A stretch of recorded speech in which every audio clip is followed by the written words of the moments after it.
Welcome back to Reddit Tree. Today we are back with a story by an author who has a community on Reddit named u/Duke Turing, so let's start.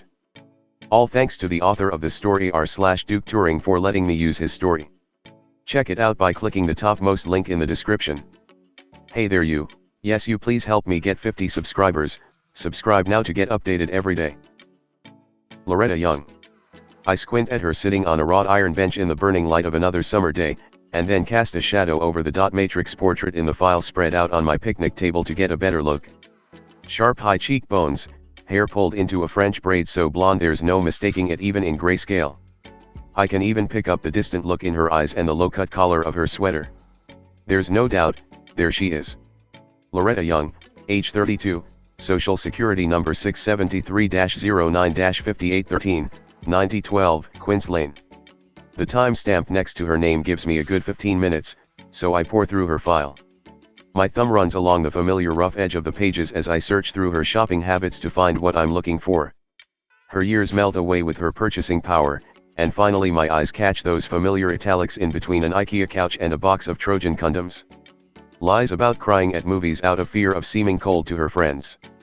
My stiff new clothes courtesy of Adam Finch 552-89-1739, James Goldberg 878-06-1174, and Patrick Fisher 952-02-0400 are hot and scratchy in the June heat and I can feel the first beat of sweat tickling as it slivers down my spine.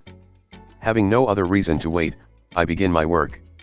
Loretta is peeling an orange as I walk quietly towards her. She's not supposed to see me. I was hired to be a phantom, a poltergeist. But I stopped caring years ago, so I take a seat next to her and smile. Hi there, I say. She glances nervously up at me and then down at the impossibly thick manila file in my lap before returning her eyes to her orange and replying. Hello. I know she can feel my eyes on her, and I can see her muscles tense as she considers walking away. Nice day, Ed. I ask. Her brows drop a quarter inch and her mouth pulls into a thin white line. I can see the muscles in her legs stiffen and then relax as she decides to tough it out. Yes, I suppose. She rushes a segment of orange into her mouth and chews it slowly to keep her lips and tongue occupied. Her eyes are locked on her file, as if some part of her knows what it contains. Working lunch? She asks. Yes, you could say that. Who are you? Tell me who you are in a sentence. Loretta's hand freezes halfway between the orange and her mouth, and she tears her eyes from the file to look into mine. I see my desperation reflected in her jet black pupils. Excuse me. Just humor me, please. She bites her lip and stares at the orange. Hours seem to blow across the grass around us. I really need to get back to work. Have a nice lunch. She stuffs the last of the orange into her mouth and clutches her purse to her chest as she stands. The orange peel dangles in her hand and she glances around, looking for the rubbish bin. Please, allow me, Loretta. I pluck the peel from her suddenly stiff hands. Her eyes go wide and she swallows, nearly choking. How do you know my name? But I'm already gone. _____. I stop at the Texaco station on 89th and pull Benjamin Lark 909-73-8146 out of my wallet to provide my fuel. My life before the fat lady seems so detached and indistinct it's not even a memory. When I try to conjure up my childhood all I can see are Happy Meals and Power Ranger Megazords. File after file, I searched for the italicized sentence, hungry, desperate for some sort of pattern or meaning. Eventually, every swipe of my debit card felt like a handful of dirt thrown on my grave. It wasn't long before I decided that the identities that passed through my hand every day wouldn't be missed. Kyle Porter, 572-073572, was the first. Beat his neighbor's dog to death as a child. The italics absolved me as I took his name and began opening accounts. Now I have an entire closet at home full of nothing but credit cards and uncashed paychecks. Benjamin walks up to the counter and asks for a pack of Lucky Strike filters. They don't make those anymore, bud. The clerk says. He takes a pack of Camels instead, punches his code into the pin pad, and walks out the door. _____. I pull my car out onto the street and turn onto the highway, quietly reciting my litany from the top. Loretta Young, 673-09-5813, lies about crying at movies out of fear of seeming cold to her friends. Stephen Mercer, 725-073257, gives his family and friends hand-drawn cards every Christmas. Catherine Pook, 835-72-8561, blushes every time she talks to her cats. Joseph Gates, 462-45-9126, stole a pair of lacquer Chinese worry balls from his teacher's desk in the 8th grade, and gave them as a present to his mother out of guilt.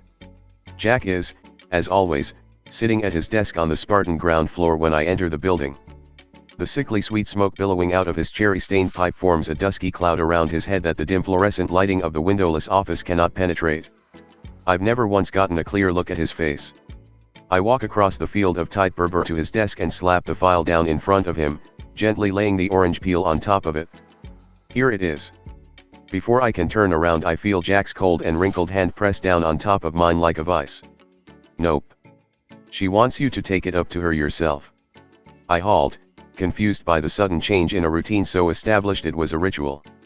She. The fat lady. The fat lady. Jack's leathery face pushes the cloud front forward and I cringe involuntarily as he yells, "Yes, the fat lady.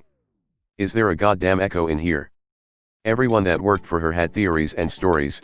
It was all we talked about in the minutes we spent together every morning waiting for Jack to come down the elevator with our files. But no one had ever actually seen her.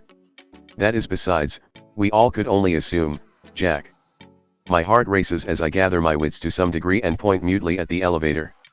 From within his vanilla cloud, Jack simply nods. I take back the file and the peel and walk slowly to the back of the room. The rough beige doors slide closed with a loud clank, and I clutch the file to my chest, wondering which of the 4 floors the fat lady is on and, more importantly, where all the buttons are.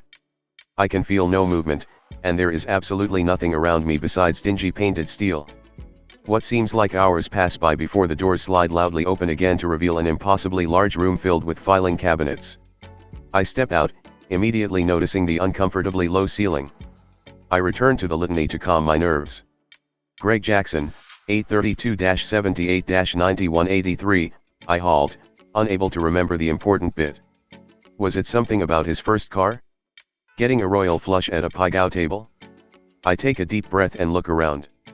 Sickly yellow fluorescents in the stuccoed ceiling light the room, and it is so large and so dim that I cannot see the other 3 walls.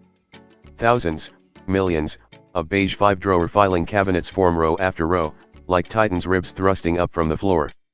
Directly ahead of me is a ladder leading up into a hole in the ceiling that pours forth a bright, clean light. 5, 4, 3, 2, 1. My breath and heart slow and I do my best to assess my situation. Almost immediately I recognize the opportunity before me and set the file and the peel down on the floor. I walk to the nearest cabinet and pull open the 3rd drawer up. Michael Stravin, Lewis Harth, Alan Riker. I close my eyes and accept defeat. The files seem to be random, and there's no way I could find mine before Jack comes looking for me. I laugh to myself, suddenly realizing there was probably no way I could find myself if I spent the rest of my life in this room. I sigh and gather Loretta's file and peel, walking calmly to the ladder. Placing the peel in my pocket and straining my jaw to hold the file between my teeth, I begin to climb.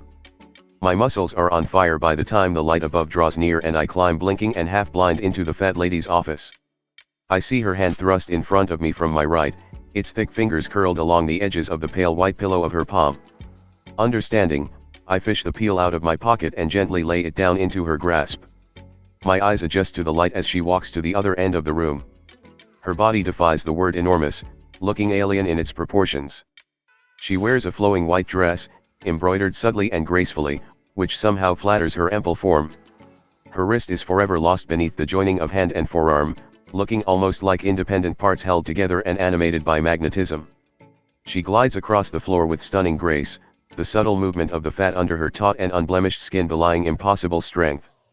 Before I can even open my mouth, she turns and shushes me, the air rushing out of her tiny doll's lips like a hull breach and her steel gray eyes broaching no argument.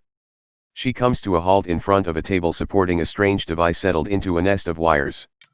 The fat lady lifts the smoked plastic lid of the device and places Loretta's orange peel onto a shiny metal disc in the center of the contraption. Closing the lid, she produces a pocket watch from somewhere on her person and stares fixedly at its ticking hands. I can't help but hold my breath until finally, her finger strikes a button to the left of the device, and she leans her head back and closes her eyes in apparent ecstasy. A tone begins to swell out from unseen speakers, joined by another, and another. The chord layers to an impossible complexity.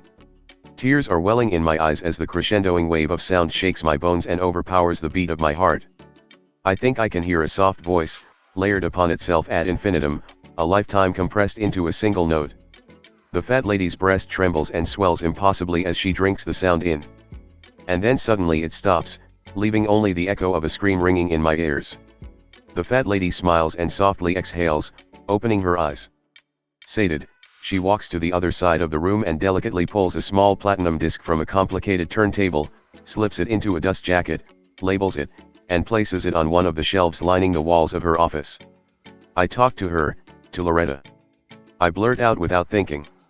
The fat lady glides to the mahogany desk and sits down in her massive, plush chair before locking me in her eyes. I know, it's been accounted for. And others, for years. I add, unable to stop. Yes, them too. She smiles. How long have you worked here? I don't know. I stammer. You have a question, don't you? Something you want to know. Her doll's mouth tightens to a point. What happened to her, to Loretta? The fat lady laughs. You already know that. I do, I admit to myself. Be a dear and put that back for me, would you? She gestures at Loretta's file and pulls a large ledger from one of her desk's drawers. In the cabinet to the left of the ladder. They're sorted by date. Her eyes narrow and a smirk dances across the corner of her lip, then she lifts a pen from the desk and begins scribbling in the ledger, calling the audience to a close. Slowly, I turn myself away from her and descend the ladder. I open one of the cabinet's drawers at random and begin thumbing through the files comparing dates. I find Loretta's place, and then there it is, printed on a folder thinner than most in a neat courier font. My name. Loretta's folder falls to the floor, and I rip my file from its place. I don't even have to sort through the pages, the italics are right there at the top of the list. Vanilla smoke stings my wide eyes and a hard, wrinkled hand plucks the file from my numb fingers. I turn around, but he's already gone. I close my eyes, and find the words burned into the blackness. Desperately wishes he was something more than he really is. _____. I rush blindly down the street to the pawn shop and Kellen Walker, 391-00-2810, buys a 9mm Luger. I get into the car and speed home, hoping I'm not late for my appointment with the fat lady.